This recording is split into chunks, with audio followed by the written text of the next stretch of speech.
Hi, hello, and welcome to another episode of The Dunker Spot. We are part of 342 Productions. I am your host, Nekias Duncan, and joining me as always is my co-host, Steve Jones Jr. Steve, how are you doing, sir? Feeling good, feeling great. Happy to be here, excited to be here. Thank you, Dunkers, for once again embracing your bounce. YouTubers, hi. Thank you for embracing your role. I know the spacing's a little bit different here, but shout out to all the rollers out there. You'll get used to it. Just stick with us. Dunker Nation, let's ride. Nekias! A lot has happened in a week, but it's time to hoop it up. It is indeed time to hoop it up. Before we hoop it up, you want to give a quick shout out to someone who is no longer hooping it up. Carmelo Anthony announcing his retirement. Yesterday, we were recording early on a Tuesday. So shout out to Melo for a legendary career. Relatively just an easy Hall of Famer. One of the best scorers that we've ever seen. Want to give a quick hat tip there before we dig into this basketball, because last time we were talking, Steve, we were breaking down the game ones. Like, okay, this is what Heat Celtics looks like. This is what some of the adjustments or some of the lineup tweaks may be.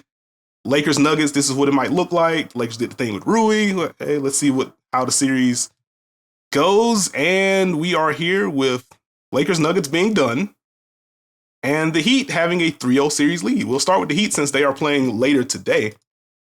They got a 111-105 victory in Game 2. And I went into the Game 3 thinking, if there was ever going to be a pride game for Boston to have, it'll probably be this one. You lose Game 1, lose home court, and then you lose Game 2 in that fashion with the Jimmy Butler and Grant Williams thing, and Jimmy just losing his mind from there, Miami snatching that game. Then you hear all the chatter about Jason Tatum, what he's done in the fourth quarter, Jaylen Brown, what he's done in the fourth quarter, and you zoom out, okay, what does it mean for the contract stuff? Does he want to be there? Whatever. Some Joe Mazzulla talk beyond that. Like, it just felt primed for a let's remind them who we are game. And Boston gets off to a pretty strong start early in the first quarter, and from there, Miami said absolutely not. They drove them out of the gym. They ISO'd them out of the gym. They shot them out of the gym. They defended their tails off. We got Duncan Robinson beating people off the dribble. It got nasty very quickly. And it wound up being, a 128-102 victory in Game 3 to give Miami a 3-0 series lead. And it honestly didn't feel that close after pretty much like the midway point of the first quarter when Miami took the lead and kind of didn't look back from there. And I just kind of start with respectfully, I mean this as respectfully as I can. I do not care about Heat culture right now. I don't care about the undrafted status of players right now. I don't care about the Boston noise right now. I want to talk about what this Miami Heat team is doing on the court. The level of comfort that we've seen from Jimmy Butler and Bam Adebayo. The intentionality behind the spacing of those two. Making sure if Bam gets a touch in the middle of the floor, we make sure we got spacers on one side. We have either our worst shooter in the strong side or someone that can drive. Bam can go left, he can go right, he can attack. And he has thoroughly won the Rob Williams matchup so far. He's thoroughly run the Al Horford matchup so far. We can spend a whole podcast talking about what Jimmy Butler's doing. And I know you have Jimmy Butler thoughts specifically, so I'll leave those to you. But what he's done, what Miami's done from a spacing standpoint to make sure those guys can optimize what they want to do, it's been tremendous. The role players have all stepped up. Caleb Martin is averaging 19 points per game in this series so far. And it's not that he's shooting nearly 48% from three on high volume. He's knocking them down from the corner. He's relocating into some of these. He's pumping and sidestepping in some of these. He's in the corner. He's above the break. Miami is moving him around in a way that I don't even think Boston anticipated being able to do. He's been tremendous. Kyle Lowry, he's filled the gaps on both ends of the floor. Duncan Robinson, his movement, and again, some strong drives in the Game 3 in particular. He's doing what he needs to do. Max Strus hasn't shot well, and he still made an impact with his quick decision. Mixing in timely shot making. It has just been a thorough series for Miami so far on both ends of the floor. And I remember asking you, like in the preview, is there going to be a little bit of a culture shock for Boston defensively? Just because high pick and roll, static attack for Atlanta. Harden Embiid-led offense for Philly. And they have some tempo questions. With Miami being able to swing to one side, drive, kick, flow into different stuff, flow to handoff, go into a pick and roll, post split, et cetera, et cetera. will it take Boston some time to find their footing? And that game 3, I feel like, was the biggest example of this is different. And Boston's defense hasn't been as airtight as we've seen it in a while. And that game 3 was like the extreme version of, oh, we can't get stops. We can't pinpoint an area to take away. Or more importantly, we can't take anything away right now. And I think Miami just deserves a world of credit for what they've been able to do on the floor before we get into any of the other storylines. Well, I think the understanding, and I think people need to understand all that Miami has done to get to this point. And we talked about it on the last episode after we reacted to game 1 and how important Jimmy was, how important Bam was, the challenge of Miami for Boston. But one of the things that I go back to is, can Miami keep doing it? If one of these things falls off the table, what does that look like? That felt like game 2 to me. That was game 2 where Boston had them where they wanted them, adjacent. And then Grant Williams found a stick. If you see me in the forest, fighting with a grizzly bear. Yeah. And then they took that game like that, and that was huge. The one thing that stood out to me in that game, too, was the comfort that everyone else from Miami was starting to find. And I tie it back to the Milwaukee series where, hey, oh, you're playing drop? Cool, we got a pull up. Or cool, we got 2 dribbles, we got a pocket pass. They started to find those automatics in game 2. And then game 3 felt like the culmination of that, when Duncan Robinson had a sequence of drive and kick, pick and roll playmaking for a lob. It got to the point, Nekias, that they had to switch Duncan Robinson, Bam Adebayo pick and roll, forgetting that now that's Jaylen Brown on this version of Bam, who was immediately looking to attack. It's you have to like balance all of this out. The reason why we talked about how important Jimmy and Bam's aggression was is because of the impact that it's had and the belief that Miami plays with. I go back to that game 2. Kyle Lowry has the ball. I think fourth quarter, they're still down. Bam comes to set a screen. Kyle says, no, go to the post. He has Robert Williams on him. Says, no, go to the post. Throws it to him. Bam takes it, scores.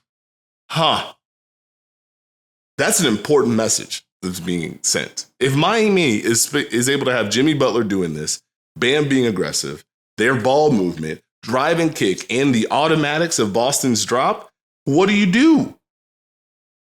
What have you taken away? Think about just how comfortable Lowry has looked in pick and roll. Gabe Vincent's looked in pick and roll. Caleb Martin's running pick and roll. And you go through it. Game 3, Jimmy Butler still looking for Derek White. That's help now. Yeah. In game 2, the spacing wasn't there. As far as Boston's defensive help, they were more focused on who's cutting, who's moving. Now we have to help when it's Jimmy against Derek White. Mm-hmm. Jimmy against Robert Williams. A double. Nekias, let's just take a step back. If there was one team that had the defenders to handle Jimmy Butler, would you say it's Boston? Yeah. Like, it would be Boston. Like, Boston has been, at worst, like the second switchiest team in basketball over the last 2-3 years. Like, this is why they have built the team the way that they did. And after what happened to, like, Peyton Pritchard and to a lesser degree, Derek White, and we saw that in these conference finals last year, like, that was part of the calculus of adding Malcolm Brogdon. Like, you wanted the extra playmaker, you wanted the shooter, but you also wanted someone a little bit bigger, a little bit stronger. So, like, okay, if we have to swap out, like, Derek White, Malcolm Brogdon isn't the defender that Derek White is, but he's stronger. We can switch more things, and we can continue to flatten teams out. Like, that's the formula. That combined with we can flip these matchups. We can put Robert Williams here. We can put Robert Williams here. We can put Al Horford here if we need to. We can just muck things up. And Miami's just thrown a lot of that over the top rope with the way that they play. And you can continue from there. No, I mean, he's looked to cycle and attack every single one of those Boston Celtics players. It doesn't matter who it is. He's gone at all of them. And you got to think about the impact of not just his scoring. Think about what that does to your defense. Think about what that does to your lineups and your rotations. Those switches aren't as automatic. You don't have the, hey, we can flip the matchups in our back pocket. Look at what Miami has done to Boston's bigs. Robert Williams III is an excellent defender, and we know what he can do on the court. Miami has not allowed him to have an impact in this series. Hey, Bam Adebayo, he's going right at you. Hey, Jimmy sees you switching, he's going right at you. Okay, cool. Oh, Miami's guards making plays when you're in a drop. Oh, no, we'll put you on Caleb Martin. It's fine. We'll do the same thing like PJ Tucker. No. He's shooting every single time because he feels disrespected. And if he's not, hey, we'll actually just run handoffs for him. You navigate some action, buddy.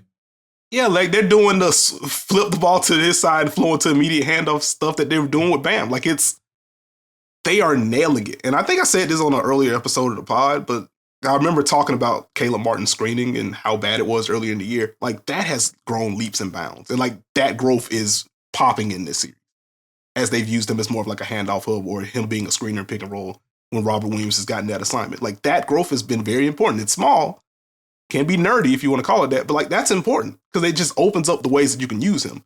And part of the issue with PJ Tucker last year in the Eastern Conference Finals is like, well, we don't really care if you're a screener. He's a better screener than Caleb, obviously, but we don't really care if you're a screener. And if you're space, we definitely don't care. The fact that Caleb can space and he's not down shots, he can drive and be a threat at the rim and not just someone that goes from point A to point B, flip, reverse the ball on the other side of the floor.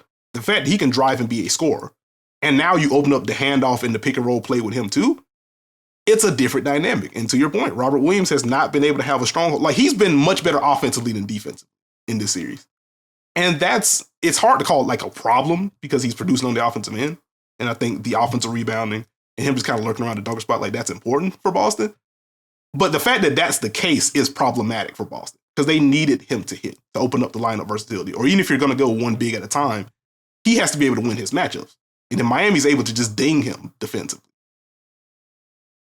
You're losing something if you take him off the floor. Like we saw a little bit of Grant Williams at the 5 in game 3. Again, that game got out of hand. So like that's just more so something you just put in the notes than something big. But like, it's not like Boston didn't try different things. Like they started the series big. They transitioned to a smaller lineup. We saw Grant at the 5 after not seeing Grant in game 1. Like the fact that they are having to make these decisions not to just press different buttons and keep Miami off balance, they are reacting to what Miami's doing to them on the court. It's, again, a testament to how well Miami has played. No, Miami has hit every single note that they need to. And Boston has tried. Boston has tried to poke at this lineup. We need to attack Gabe Vincent. Jaylen Brown has lit to attack Gabe Vincent. It has not changed how Miami is guarding. We need to attack Max Strus. Can't get to him. We need to attack Duncan Robinson. Can't get to him. Kevin Love, we need to try and attack you. Doing his job. Probably the only one they can get to is Cody Zeller. And that's because they got 2 on the ball. Like when Boston got 2 on the ball in game 2 and game 3, there were moments where it's like, okay, I see the path. I understand how they can generate. But they can't keep it up. They can't keep the movement up. They can't keep the tempo up. And because the defense is not at that standard, they don't get the defense to offense plays. They're really having to grind in the half court and play outside of the play, and it just hasn't been there. But this is not a new wart for the Boston Celtics. Mm-hmm. This is how you get to them. You make Al a pressure point. You make Robert Williams a pressure point. You defend your tails off. You see where the chips lay. Boston hasn't been able to flip anything on them. And that's where I get lost in kind of some of the analysis of the series, or discourse of the series, or Joe Mazzulla this, Joe Mazzulla that. Look, man. Let's talk about it. I don't understand why the discourse is what it is. Like the man showed up one day to work as an assistant coach and left as the head coach, and then watched as one of his assistants left in the middle of the year. Why don't we talk about that portion? That's a lot to navigate on the fly. Like, just forget how many games he won. That didn't work. Or the Eastern Conference Finals run. That didn't work. Can anyone tell me how Boston got better? Like, what they did to get to this portion of the program? Because I keep saying, oh, they need a veteran coach. They didn't have a veteran coach last year. Did they, Nekias? They did not, no. Okay.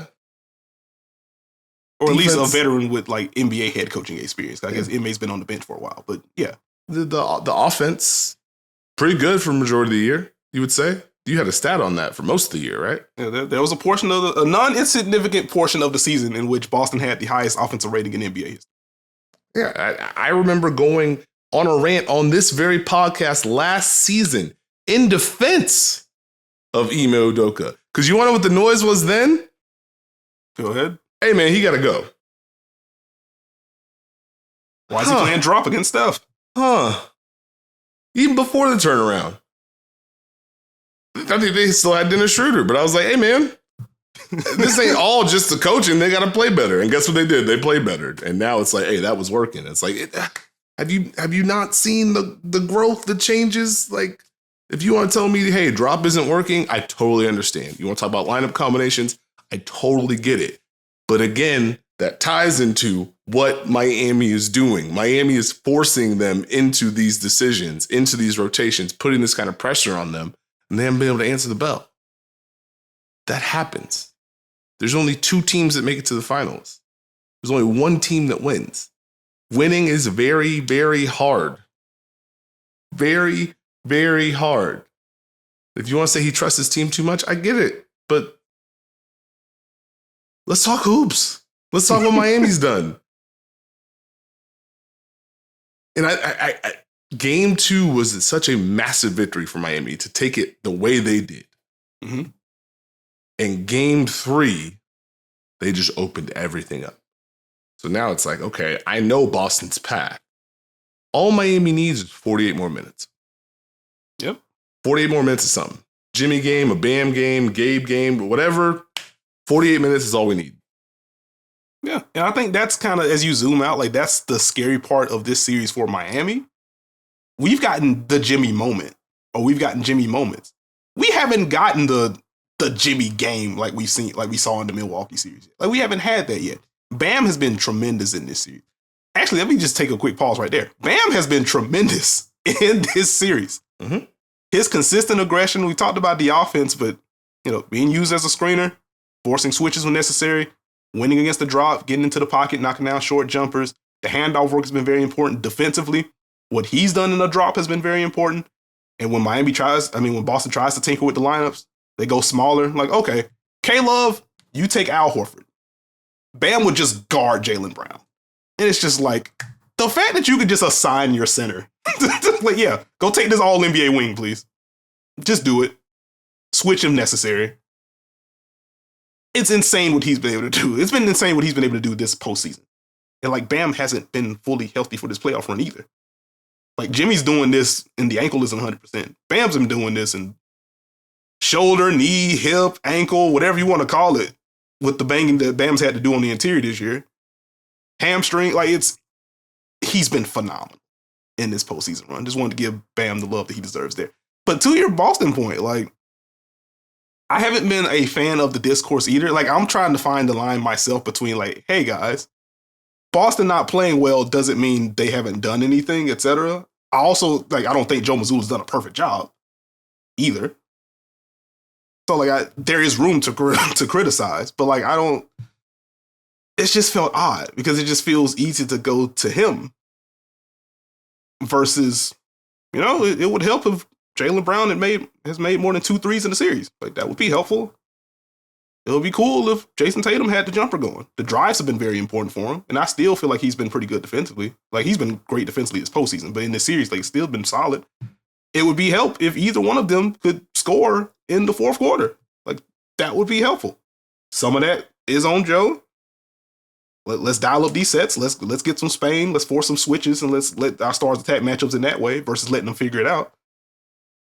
But, like, this feels like Miami is snatching the series more than some, we'll go back to that word, I guess, some failure of Boston. Oh, you said the F word. Yeah. Like, you're gonna get us flagged on YouTube. Tough. I don't know, man. Like, I don't know what happens with Joe Mazzulla after the series, assuming Miami wins it, whether that's later tonight or in 5 or 6, whatever the case may be. I don't know what happens. I don't have sources. I wouldn't know until we see a Rhodes tweet or something anyway. But I don't think he's the primary issue. I can't say like if there's a better candidate out there and you're willing to pay Joe to go away and you get somebody else that you feel like can connect with the locker room better, like make your move. If it helps, it helps. But I don't view this series, especially in light of all the conversation that we had about the Boston-Philly series and the different things that Boston did against Philly and how Doc tried to work against that. It just feels like Miami's playing a lot better. Eric Spoelstra's also doing a great job, but like ultimately Miami's just playing a lot better than Boston is. I say this as someone that I picked Boston in 7 in the series. Miami has just punched them in a way I just did not anticipate. It's wild. No, they've done what they're supposed to do. Now, you know me. I'm all about giving a little bit of bail. Take away 3-0, which is insanely difficult to do, I understand. Boston has a path. Miami doesn't have a ton of wiggle room. If Boston can take away some of these drives, take away some of the comfort, execute offensively, get two on the ball, play out of it, they can do this. The problem is they're going to have to do it 4 times. 4 times. Get them in the mud, battle Jimmy, battle Bam, take some things off the board, make it gross, find a way to win. It's going to be a lot. It's going to be a lot. But Miami can't play with their food. Like, as impressive as what they've done has been, and we have talked about it, they got to get out of here. Yeah, they need to handle this. Because, I mean, if they are able to take care of business tonight, like, the finals don't start until, what, next Thursday? Mm-hmm. And for all the, again, like, Jimmy ankle, Bam stuff, Lowry general maintenance, etc., like, it'll be helpful for them to get the week. If they could do that, like, there needs to be a sense of urgency. I would imagine there's also just going to be a sense of, now we get back based on Boston winning that game 7 in Miami last year off that Jimmy shot that barely rimmed out. I think there's going to be some juice there. And again, like, I entered game 3 thinking, oh, this is going to be the Boston Pride game. And Miami ran them out the building. So we'll see what Boston's able to conjure up, and like on the intangible side. Do they band together here? It's like listening to the post-game presser, which, man, it can't be that hard to like listen to what's being said before. It's whatever. Anyway, like listening to Joe, he's asked about like, is there some kind of disconnect between him and the team? And he's like, yeah, I'm trying to figure it out, stuff like that. And it's like, that's not what you want to hear leading into a game 4 when your team's already down 3 games. So we'll see what they're able to conjure up on the intangible side. But like, man, again, before we do the Heat culture thing and to look at all these undrafted players and yada, like, the Heat are hooping on both ends of the floor. It's a lot easier to talk about the Heat culture, though.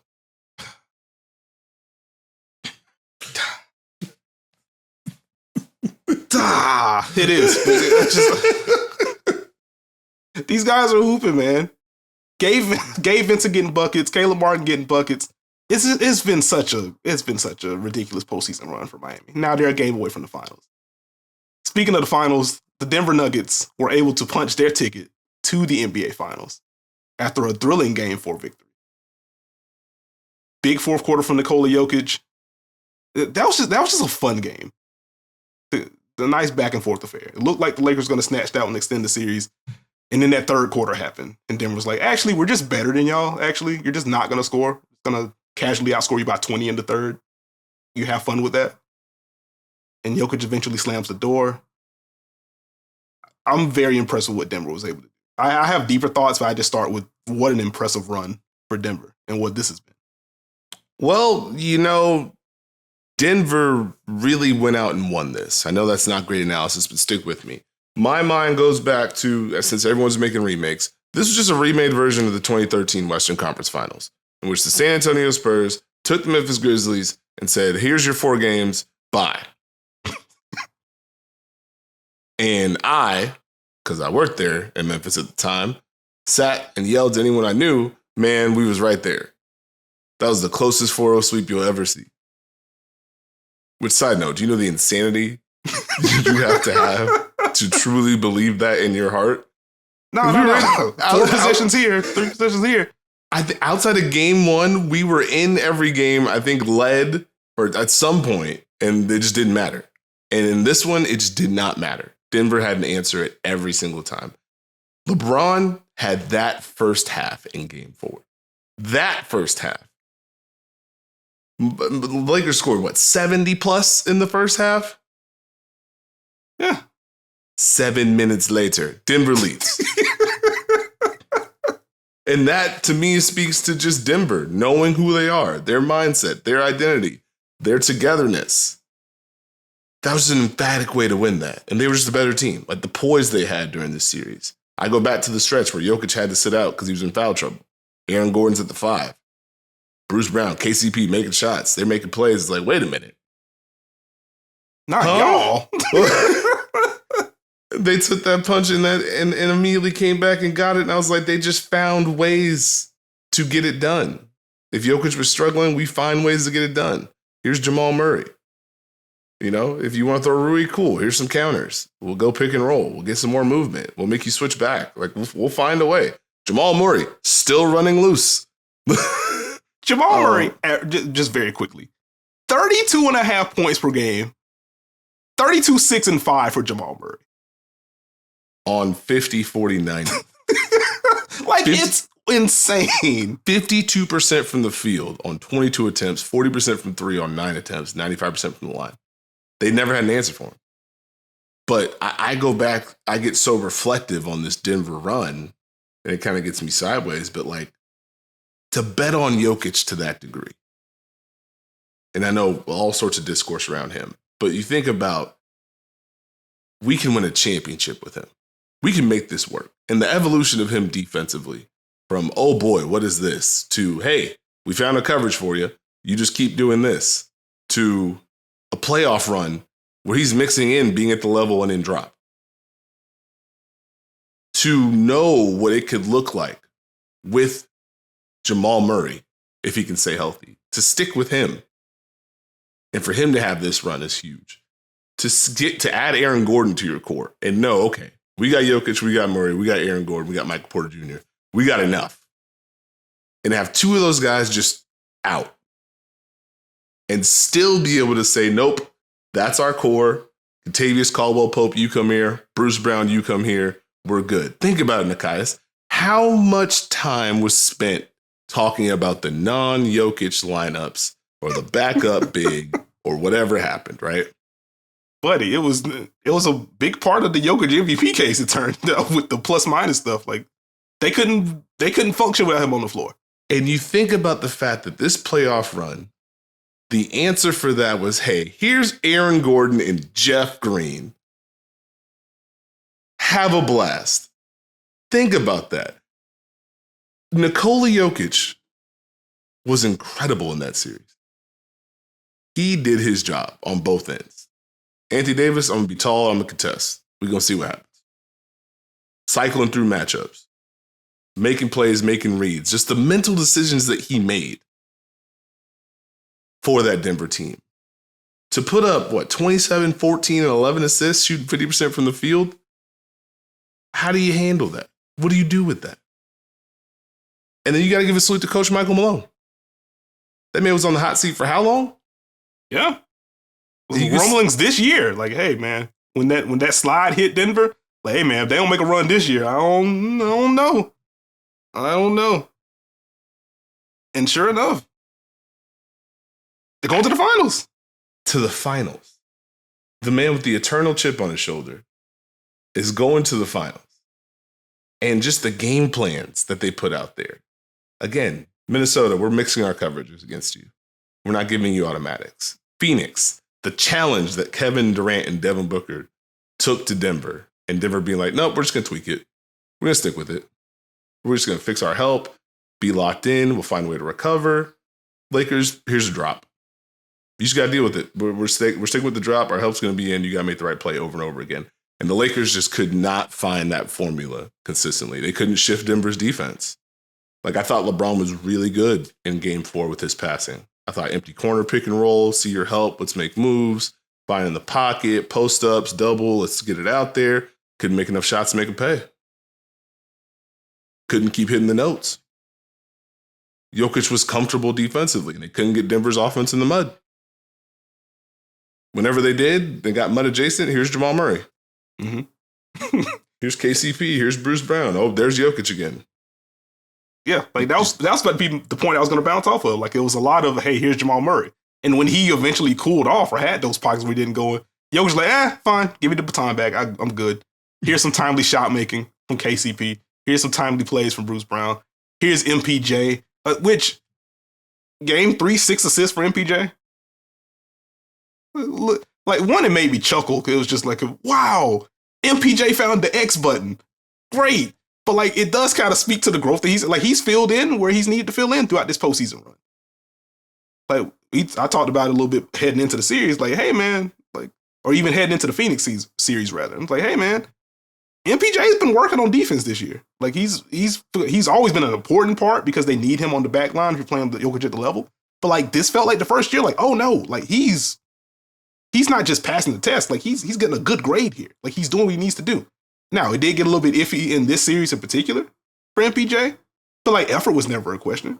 He was still typically doing what he was supposed to do. Like some of the nuance was missing, and the Lakers were able to ding him with some stuff there. But like the growth from MPJ has been a joy to watch, honestly, on the court. So like I've just been impressed with Denver, and Jokic is averaging a triple-double in this postseason. Like I don't want to distill this run into just numbers because there's some fun stuff to talk about, and you've hit on a lot of it, but it's like 28, 15, and 12 in the conference finals is insane when Anthony Davis is on the other side. And not just Anthony Davis on the other side. It's Anthony Davis in your face, or as the series progressed, here's this wing on you so we can kind of get bother your base as much as we can and try to disrupt some of the perimeter stuff. And then AD's just lurking around in the paint so you can't really get there. You have to function from like 7 feet further. And the Lakers were able to bring Denver in the mud a little bit. Don't want to discount that. Like there were some successes within that. It just wasn't enough for them to overcome it.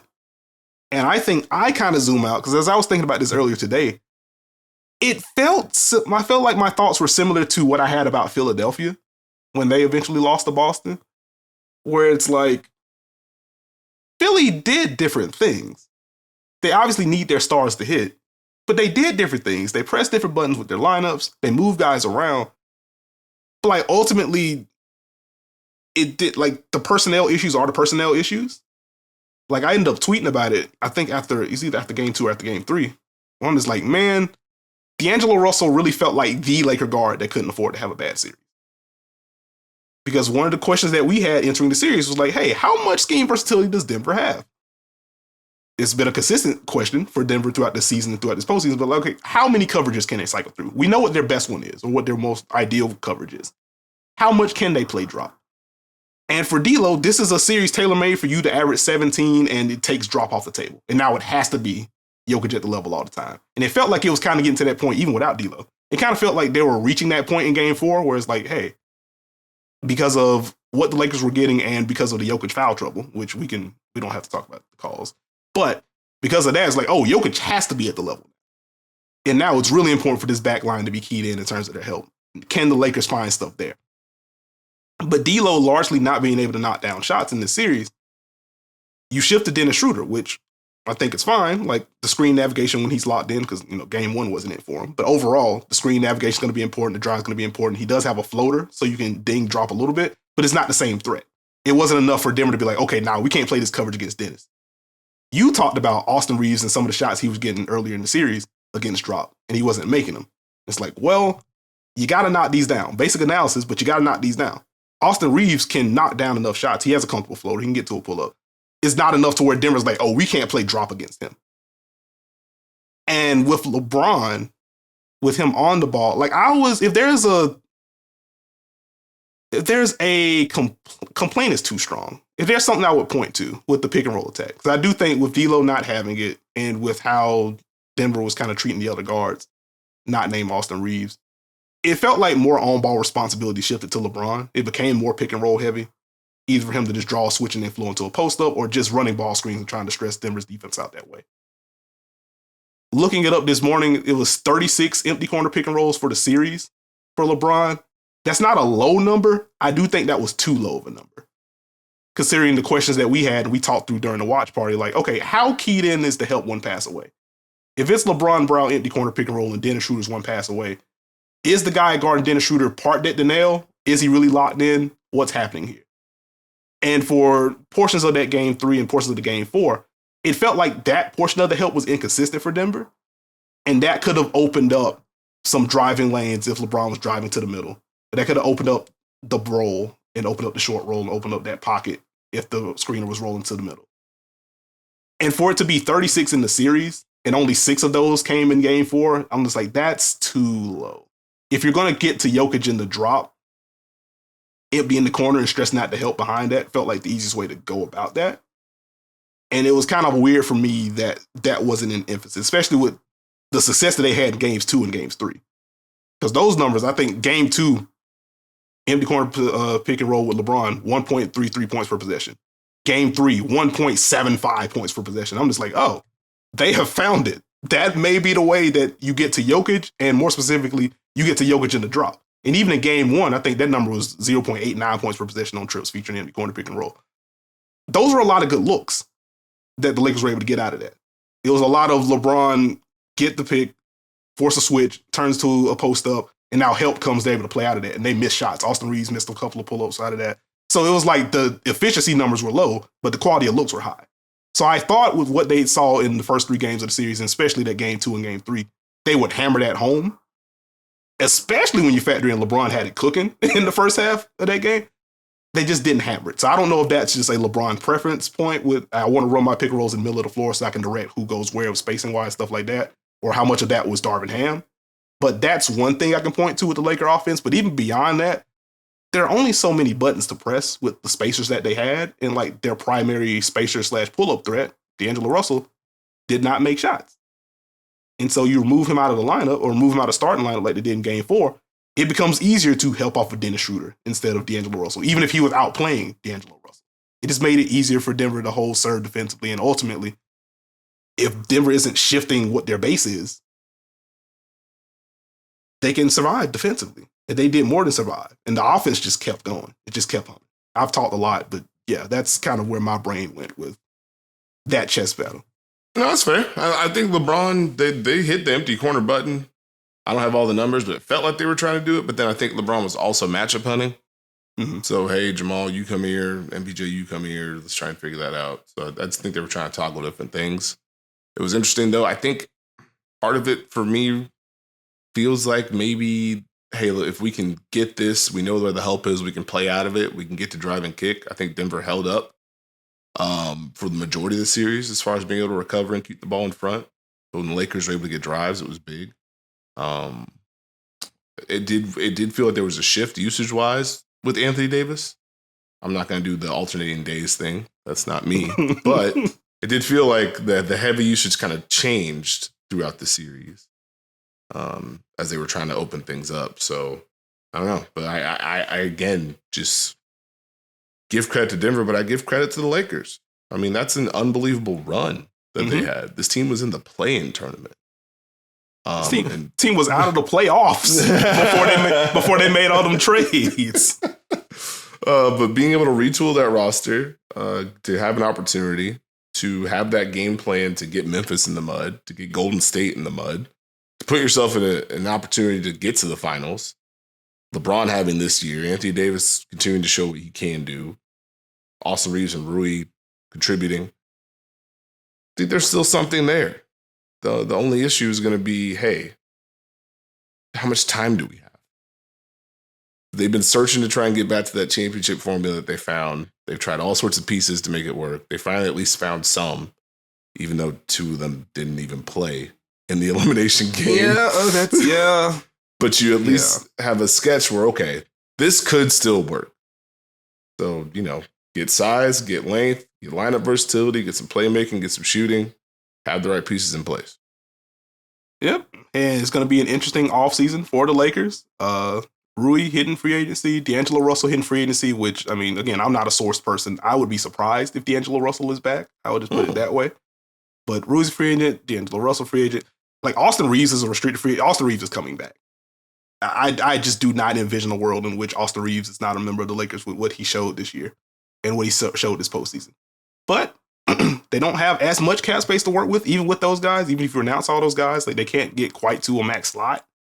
So I'm curious to see what the Lakers do from here. And just very, very, very briefly on the LeBron thing, one of his best friends retired and his team lost. Like, yeah, it's natural that he would probably reflect and be introspective on those things. We don't have to take it deeper than what it is. That's What are you saying, Mr. Duncan? I am saying I would be very surprised if LeBron James retires after this season. I believe that he is going to come back. I will put it that way. I do not think this has to be. I think LeBron is coming back. I will just put it that way. Okay. Yeah. Okay. We'll just leave it there. But ultimately, heck of a run for the Lakers. We'll see what their offseason looks like, and we know we're going to hear about it. Heck of a run for the Denver Nuggets, and we will be seeing them play basketball next week. I would assume that's against the Miami Heat, but that series is not over. We will see. Even if the Heat are able to take care of business Tuesday night or even Thursday night, the finals preview will be coming next week. Just want to give people the quick disclaimer there. So next, if the Heat do win tonight, we're saving that from next week. So just don't be alarmed if we don't talk finals on the next pod. Steve, let's shift leagues while we're here. We did get WNBA opening weekend. We had some fun matchups to kick things off. We had some big performances. Breanna Stewart absolutely lost her mind against the Indiana Fever. How about that for a home debut for your new team? Let me just set the franchise scoring record in 3 quarters.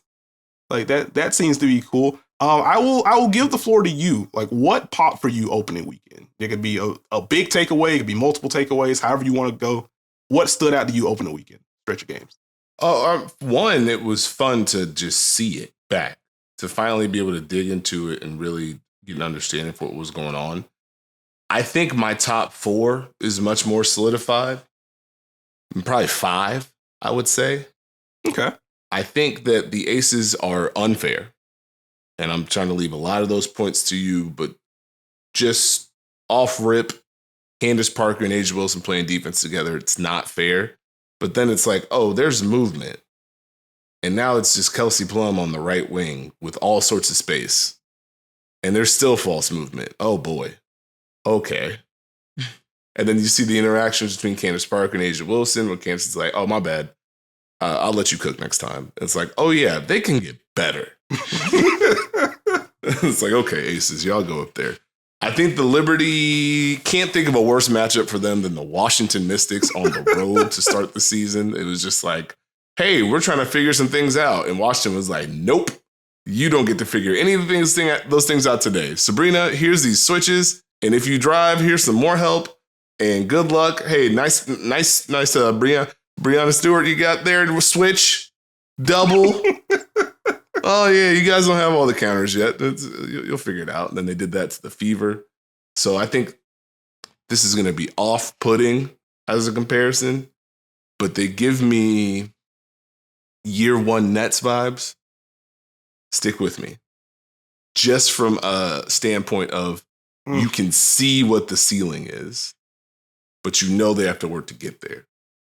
And I think the Liberty will get there quicker than the Nets did in that season, but that's where I'm at there. Quick question before you continue. What's up? Because we have had like several versions of the Nets trying to build really good teams. Kyrie, Katie, okay. Harden. I just wanted to. I'm just asking. Why are you for the clarity towards the Nets? I'm just asking questions. So I just want to make sure we know which year 1 we talk about. But yeah, thank you. Go. The Sun and the Mystics, buddy, you don't want to see them in the playoffs. I think the Sun might be the second best team in the league right now. Just with their defense, their size, their length, the offensive flow that they have, the way that they use their bigs together. Alyssa Thomas just roaming everywhere.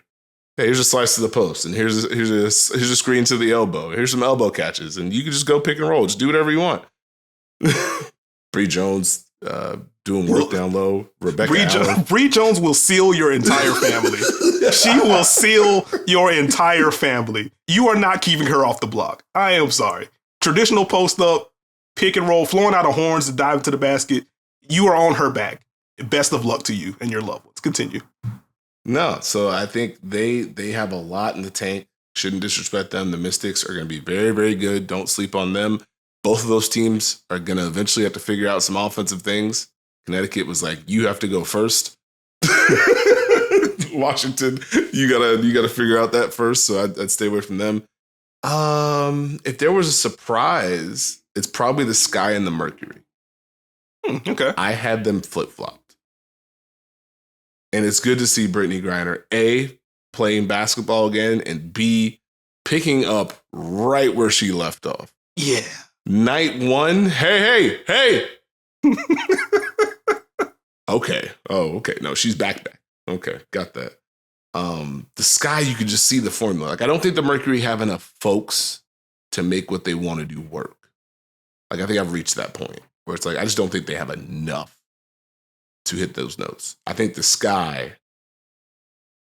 can sustain higher than the Mercury. Just because of, you could see their formula. We got defense, we got movement, we got scoring, deal with it. That's where I'm at. So before I get into mine and / respond to some of the things you said, can I ask a very brief, respectfully messy question? Yes. Okay. So Sophie Cunningham suffered a little bit of a knee thing during her preseason game. She was listed as day-to-day. Did she time her return? Because she wasn't there for the first game. She was there for the second one. And that second game was against the Chicago Sky. How much game planning do you think went into that decision? Or did the knee just feel better? What kind of game planning, Nekias? All right, to my takeaways. You graciously left the Aces talk for me. I am excited about this Aces defense. I'm excited just about the flow in general with the Aces. And I think we talked a little bit about it after like everything else settled on that front. But for the Aces, upgrading their center spot and getting Candace Parker in there means they can get into transition whenever they want to. If Chelsea Gray grabs a board, she can push and make things happen. If Kelsey Plum gets a board, she can push and make things happen. If Jackie Young gets a board, she can push and make things happen. If Asia Wilson gets a board, she can push and make things happen. Now you have Candace Parker. And in game one, connecting on what a 55, 60 foot launch to Asia Wilson for a layup in that game, I was like, that might be unfair. And even beyond that, just I can grab the board, push it, flow into an early handoff or an early pick and roll. I tweeted it because I started threading that game afterwards. I was like, yeah, the Aces are just going to lead the WNBA in drag screens by a wide margin. Like, they're just going to flow into that immediately. And we can talk about some of like the X's and O's that they can draw up. Again, Becky Hammond, not there right now. She'll be there over the weekend for the third game of the season, 2-game suspension. But we can talk about some of the play calls they can draw up. And they even ran some fun stuff during that opening game against the Storm. But just the flow that they can get to. The amount of things that they can open up without having to get into sets just scare folks. And just sliding Candace Parker into that as someone that can, again, act as a handoff hub, act as a screener, can knock down shots from the perimeter if necessary. It's just scary. And then defensively. And this was the fun for me, like going back through the game. Because we were hosting a watch party for, the Wings Dream game on Saturday. And that game kind of went on, so we missed like the first 4 or 5 minutes of the Aces game. So going back and rewatching and catching that, in the first possession for Seattle, it's like, hey, yeah, we're going to run veer action for Jewel Lloyd. We're going to get her going.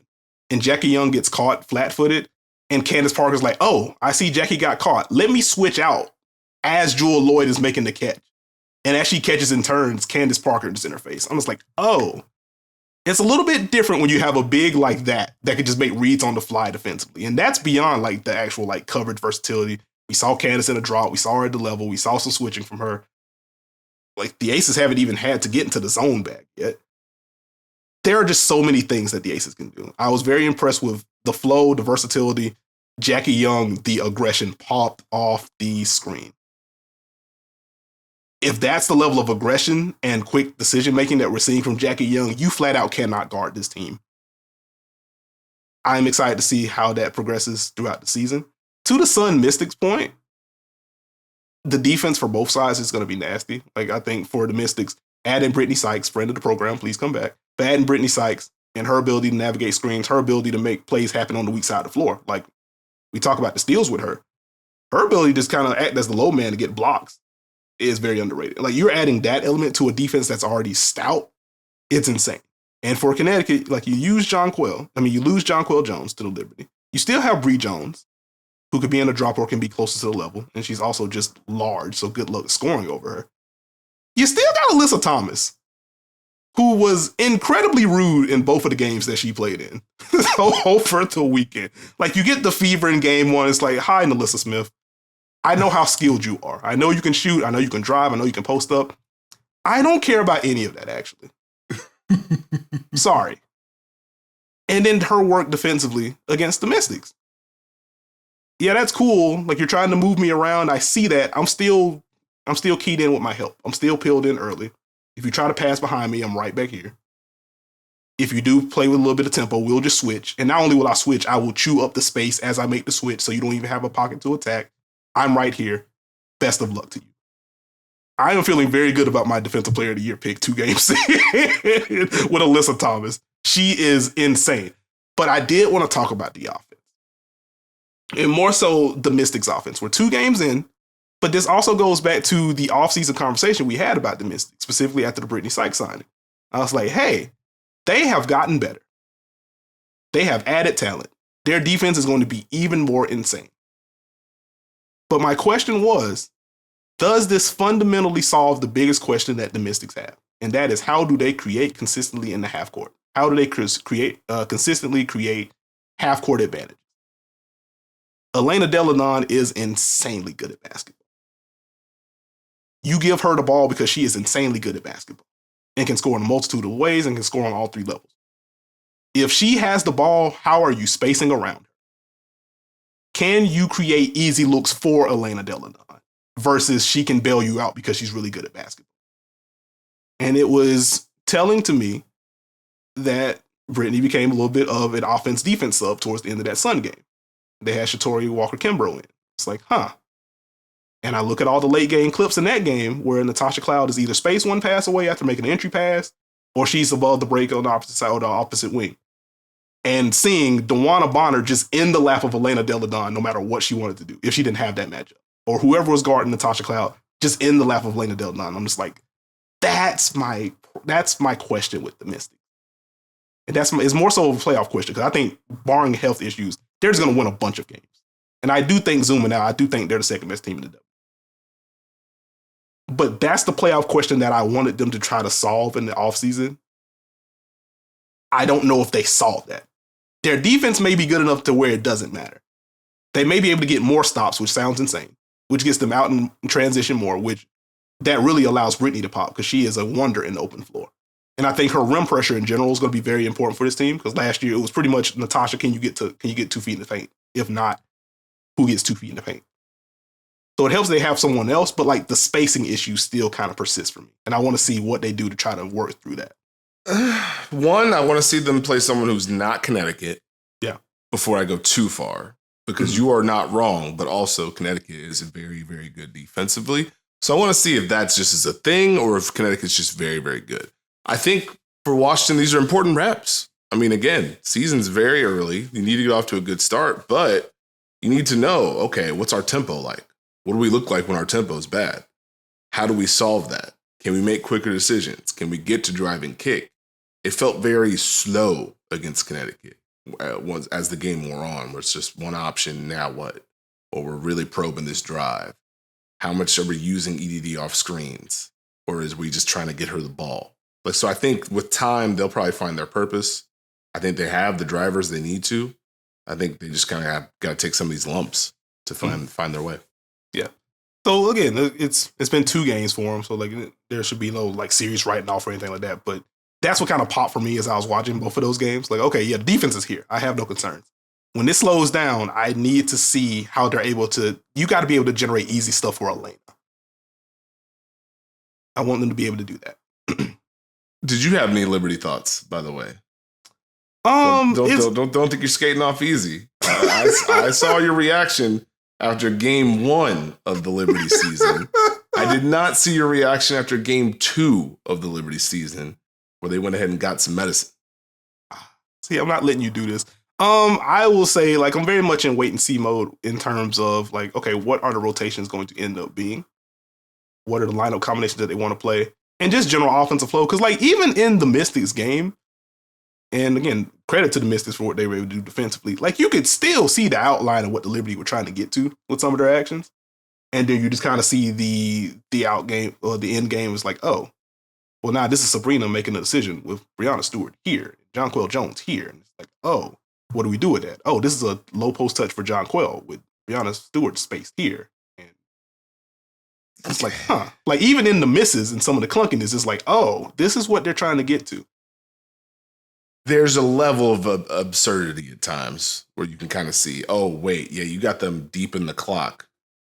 Here comes Jonquel Jones screening for Sabrina. And guess who's the only person on the weak side? Oh, yeah, it's Stewie. Yeah. You're not supposed to be able to do that with 8 seconds left on the shot clock. Like, it's like there were moments in the Fever game where I was like, oh, Stewie screening for Courtney Vandersloot.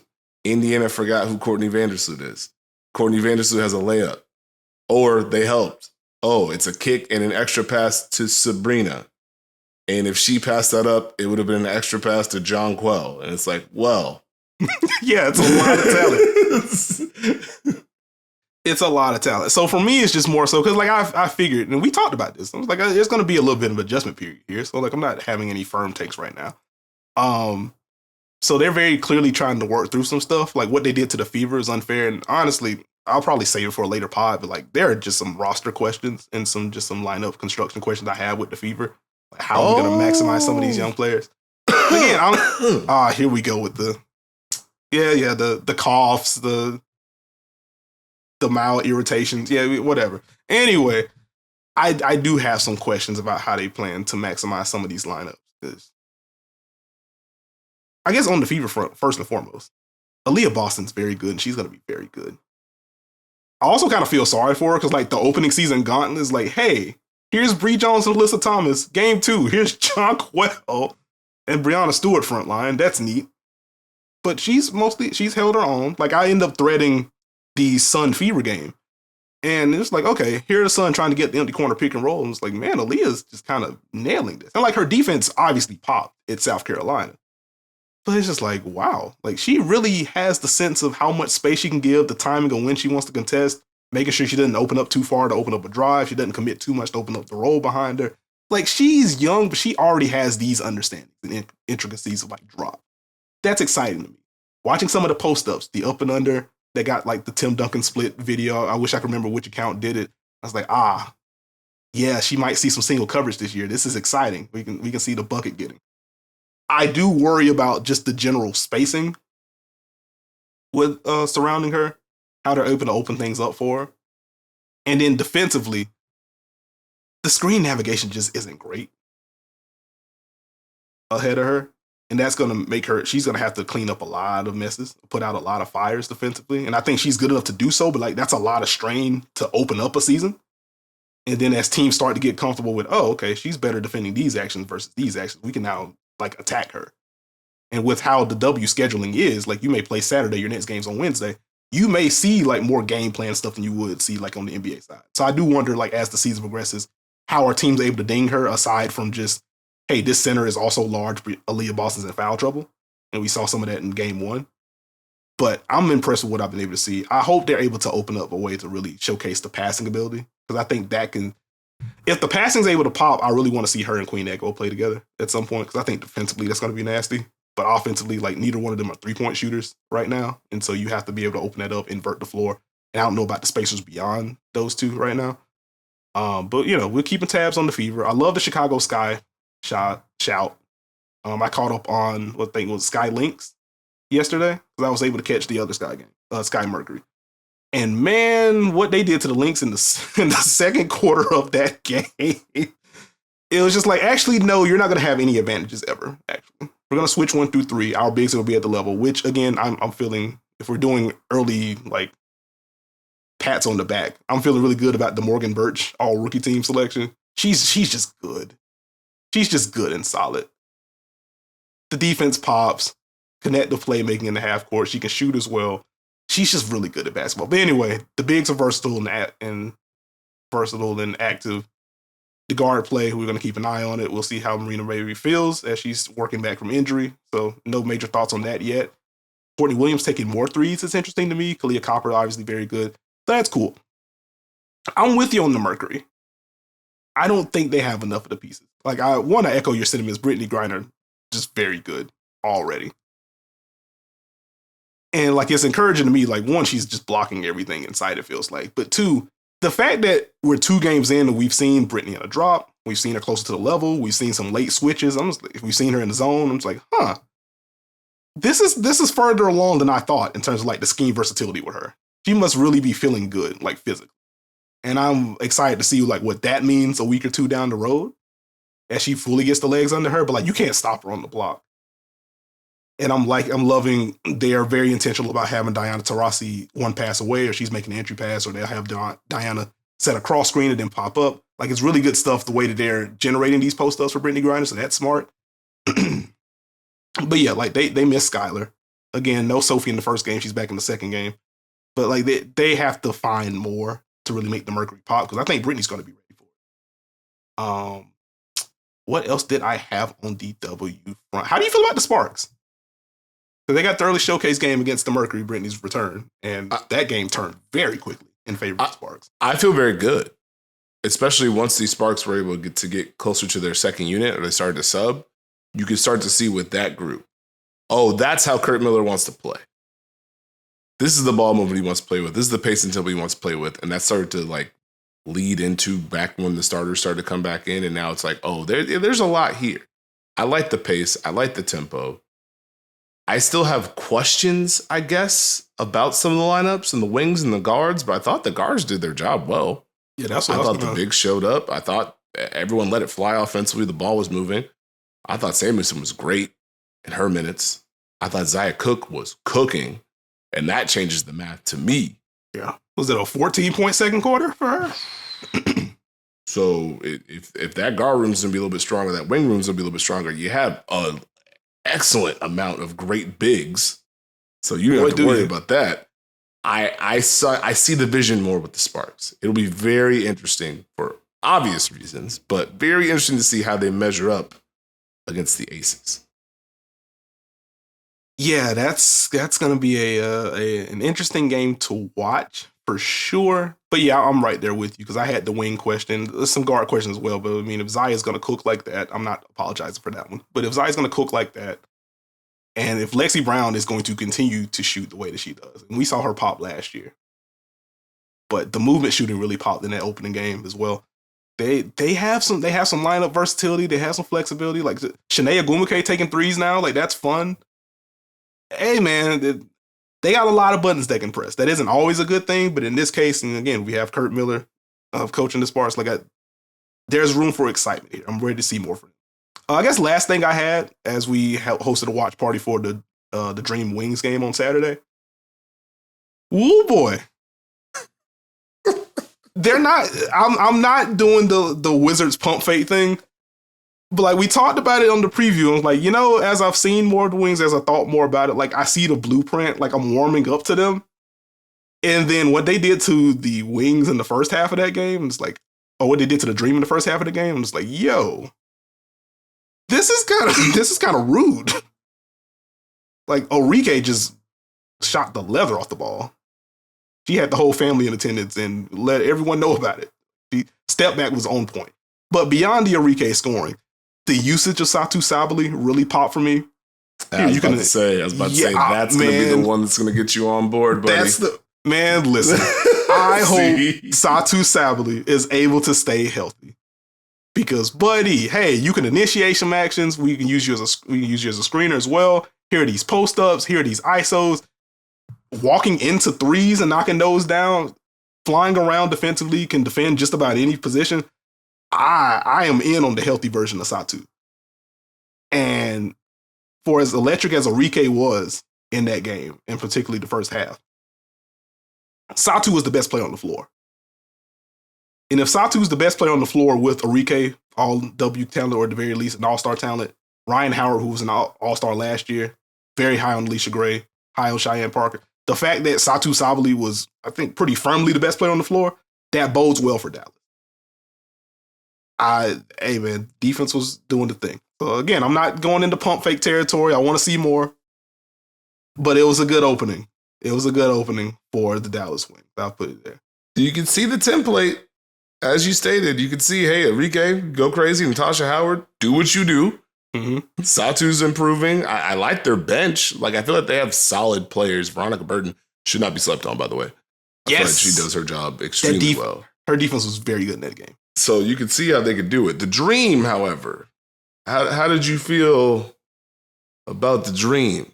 Were they able to get some rest, or is it going to be a restless season? Are you proud of that? No. Good. I'm glad that you're not.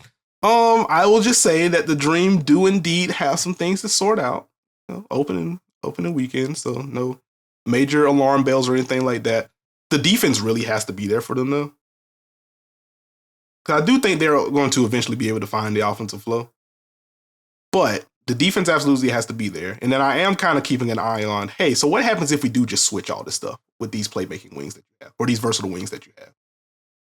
Like, I do think Alicia Gray can still win on drives. Ryan Howard, as she showcased towards the latter portion of last season, she can absolutely win downhill and draw fouls.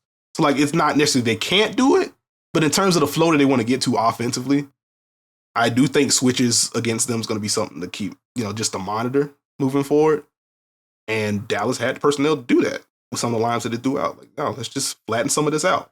And let's ramp up the aggression sometimes as well, depending on who you had in the front court. Let's see what it looks like. There are going to be some flow things that the Dream have to work out, but it's going to start with their defense. Like, they have to be able to keep the ball in front. They have to be able to keep teams off the free throw line.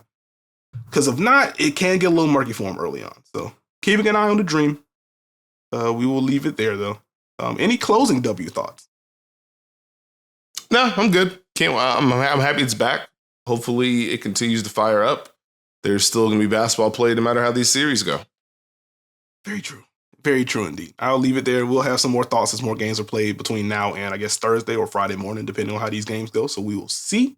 Do you have any free throws? I have a couple. Okay. Quickly. The Bucks are closing in on their coaching search. So I just want you to give me a ranking on Mike Budenholzer's reaction to seeing Kenny Atkinson and Nick Nurse as the finalists. I'm sure one of these Bud faces. Yeah. All right. Who is more likely to show up to work, LeBron James or CM Punk?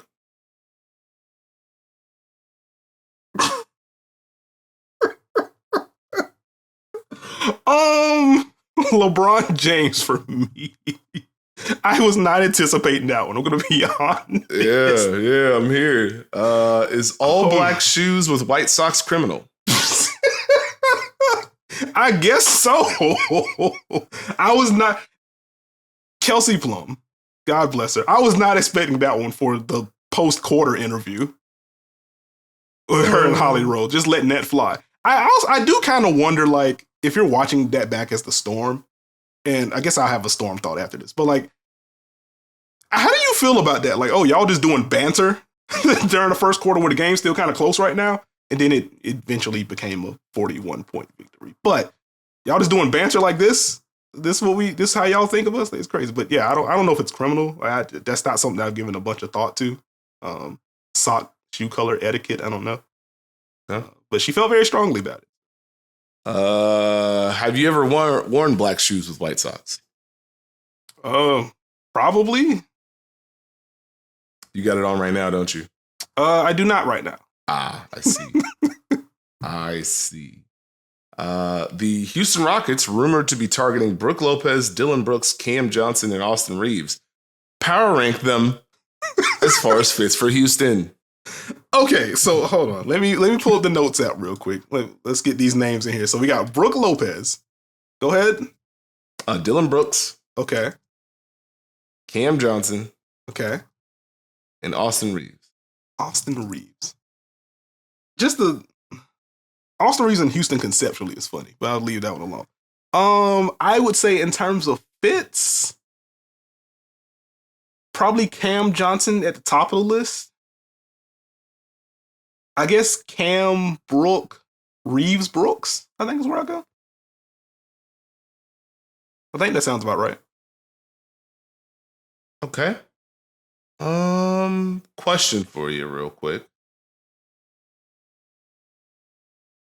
How'd you feel about Tristan Thompson's minutes?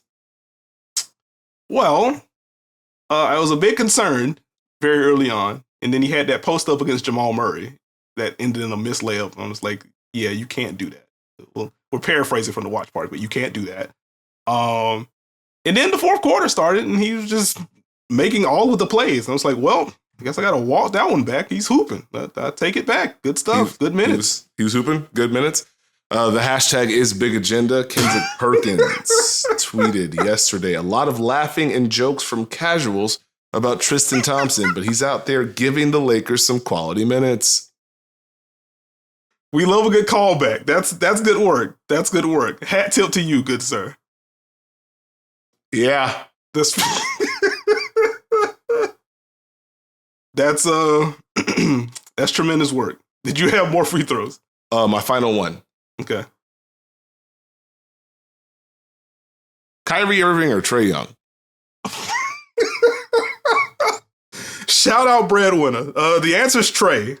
I don't think either one of those two are changing teams. I have one free throw for you. Oh, what you got? Better return from injury for a big event.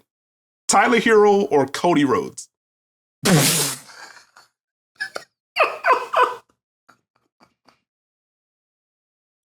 It's got to be Cody. Okay. hey, all the lowest of lows, and y'all keep this low too out there. They may let that man rest that. All right. Well, thank you for listening to this episode of The Dunker Spot. If you have not already, please subscribe to us. We are on Apple, Spotify, Google, Stitcher, Podbean. Wherever you get your podcasts, you can find us. You can follow me on Twitter at Nekias NBA. You can follow Steve on Twitter at SteveJones20. Join the Dunker Spot community on Twitter if you haven't already. We're having fun discussions in there. Join us for the Dunker Spot online watch parties. We are watching hoops and wrestling and whatever else pops up. We're doing rewatches. We're doing live breakdowns during these playoff games. We're also going to be doing so for the W games. So come rock with us if you're trying to tap in. The link will be in the description. So click on that, hop in, enter your info. It is free, no shenanigans. And for the podcast listeners, it should be in the description. It should be hyperlinked so you can do that same process. If it's not hyperlinked, just copy and paste the link into your browser. Again, it's free, no shenanigans. Also, if you have basketball questions for us on the NBA side or the WNBA side, email us at dunkerspot@yahoo.com. Get those questions in. I think we are entering the mailbag on Thursday. So come rock with us. Come rock with us. Send some questions in. We are here to answer. And with that, we will catch y'all later. I still don't have the password.